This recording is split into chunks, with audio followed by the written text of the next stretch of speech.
Hey guys, உங்களுக்கு இன்ட்ரெஸ்டிங்காக ஒரு மேட்ரு காமிக்கிறேன் வாங்க. நம்ம வீட்டுக்கு சொல்லாமல் கொள்ளாமல் புதுசாக ஒரு கெஸ்ட் வந்துட்டாங்க. அவங்கள நான் உங்களுக்கு காமிக்க போகிறேன். பார்க்கலாமா?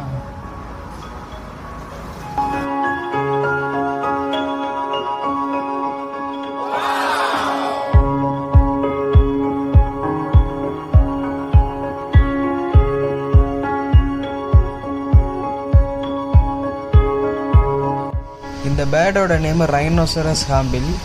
இதுதான் மலேசியாவோட நேஷ்னல் பேர்டு.